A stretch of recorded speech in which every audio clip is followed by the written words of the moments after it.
really happy to be here. Thanks for this invitation. So my name is Hammer. I'm the co-founder and creative director of Floatti.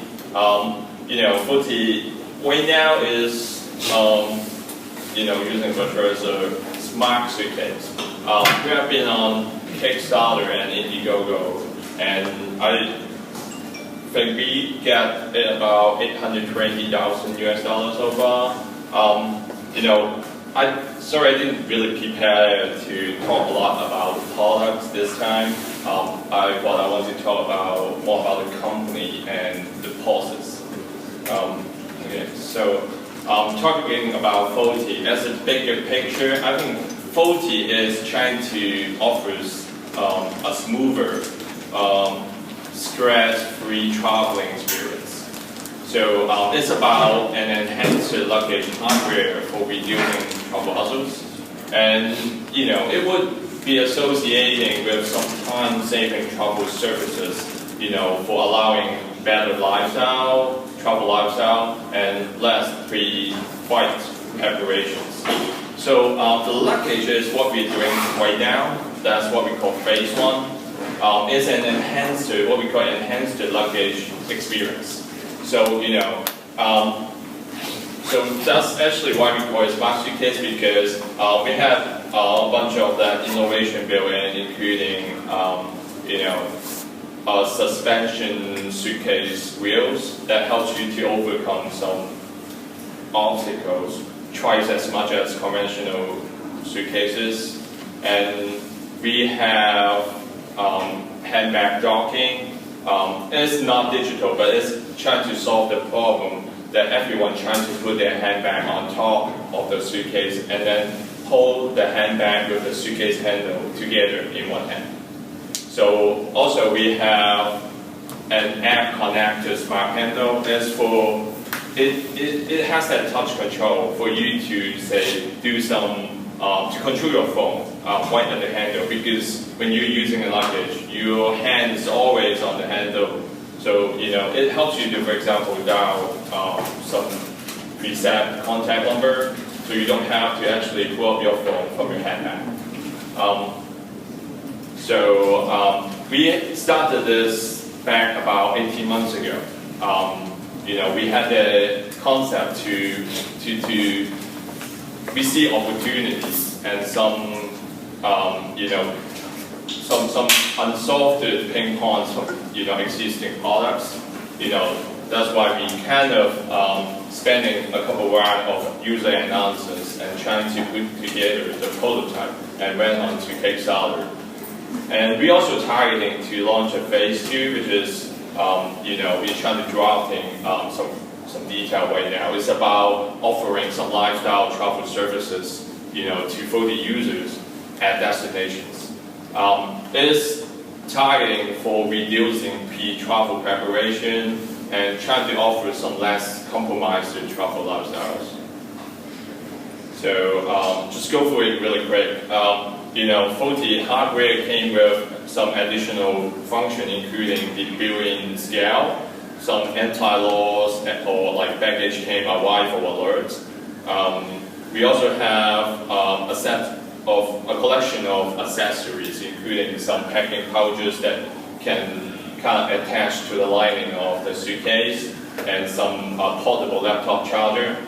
They all work around under the same concept for that smoother traveling experience.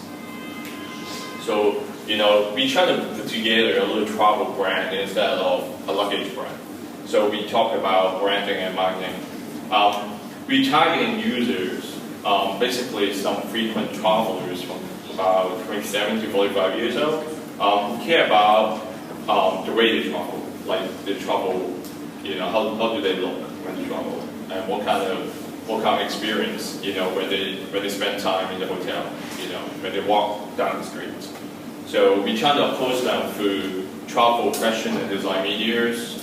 We want to do cross promotion with fashion influencers, and of course we want to do a lot of things on social medias.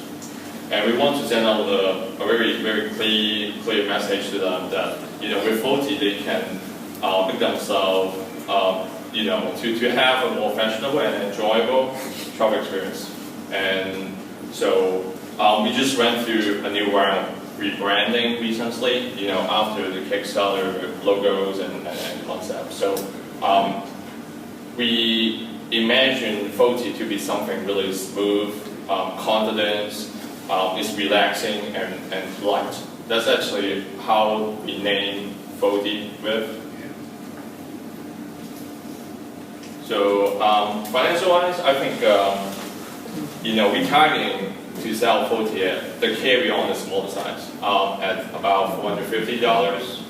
And right now we're having the manufacturing cost at about 16%, out of that $450. And with Kickstarter and Indiegogo, we funded for the first round of production and later. But we do trying to figure out ways to expand, when the time's right. And so we're looking for funds for additional marketing and that phase 2, which is a little bit like a, hidden detail right now. So talking about production, I think we had, spent about $110,000 for post Kickstarter development cost.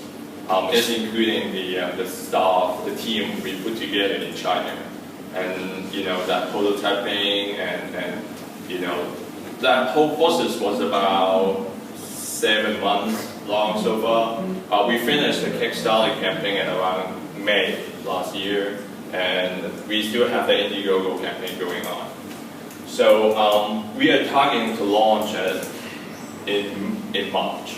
So it's only like a couple months away. We're just about to kick off production after the Chinese New Year holiday. And I thought it would be useful to put together some numbers so we can share that experience. We spent about $90,000 for tooling. Part of the reason is we have that suitcase with a lot of electronics and also a lot of mechanical components that we target for them to last for 10 years. So it's really a huge challenge for us, So, just to share that issue, we had kind of, experience in the last 7 months. We can see people have very different expectation on, in terms of how that suitcase hardware will last compared to that electronic parts that we want to kind of build into that suitcase. So we work really hard to try to make sure, that the electronic component could live as long as that suitcase component, say for example the wheels and handle, So we also see some challenge about, when we understand the expectation for the lifespan, how do we verify the performance of both that electronic and mechanic features over that lifespan? And, and also very important is about how do we control the manufacturing costs. When we know retailer could potentially take 50% from the retail price, and we would need some distributor in the middle to help us to go and reach more markets. So our experience, told us we would need to kind of minimize and control that manufacturing cost in order to, have a healthy kind of cash flow. So the next step is we want to launch a simplified model.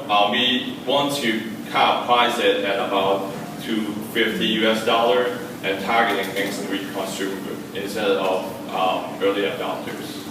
And as I mentioned, we also are preparing for that phase 2, a non-hardware concept, but more about offering services, travel services, through our Floatti app, and push that with services to Floatti users when they travel and arrive at their destinations. Think of it as like dumb phone versus smartphone. Right? If you're an investor, you're going to invest in a company that just makes a feature phone, or you're going to invest in a company that makes a smartphone. There's a lot more capabilities you can use with a smartphone. So with that, you talk about having an app. That's good, but don't make an app just for the sake of having it. Make sure it has a real purpose to it. I'm being quiet here because I don't think marketing is the issue. I don't see this as a situation where I can look at it and say, oh, if you could just do this with marketing, then you would explode. I think there are these more fundamental issues that you need to address before you put marketing budget into this. But the bright spot of this is you had a great, successful Kickstarter campaign. You raised a lot of money, and you've done very well on the crowdfunding, and there's a lot of validation there. Of course, crowdfunding audiences are different than the normal general audience. They like this type of stuff, and so it's probably not representative of the general market.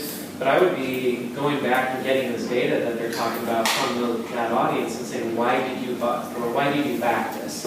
Why are you interested in this product? What was compelling to you? And figure out, because it might just be 1 or 2 or 3 of those features that are really driving all the adoption, and you're putting money into the cell phone control on the handle, but maybe they don't care about that. Maybe they just like the strap that attaches the bag on top of it.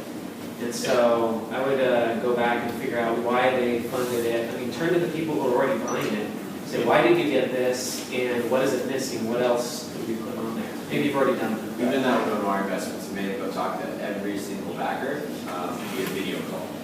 Okay. A couple hundred people, and they had the same thought you did, but those people literally have already given you money. You've got them to do the hardest thing, buy what you're selling. Yeah. Find out why. Yeah. Which one? Just real quick, I'll tell you, out of everything that I've heard from your deck here, what really struck me was the women's market. I think you really have got something there. And it's totally different than what your current product is, unfortunately. But I think it's the real value. I totally agree. I mean, there's a lot of professional women travelers, and that's a growing market. And they're totally underserviced. There's no really good-looking, fashionable bag that has all the pouches. And I don't think the moving around is a problem, actually. They don't really move around when they're packed that way. But there's a lot of other issues that can be addressed there for the female traveler that I think is... We try to talk to them more. Yeah, I think that's...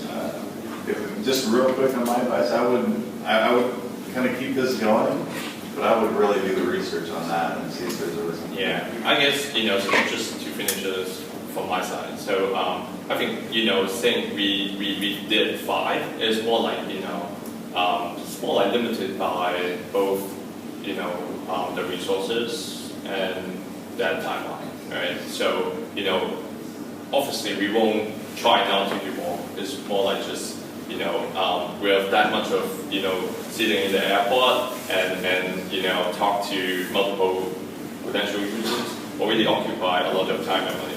So when we got, when you got the chance, we will do that more. Yeah.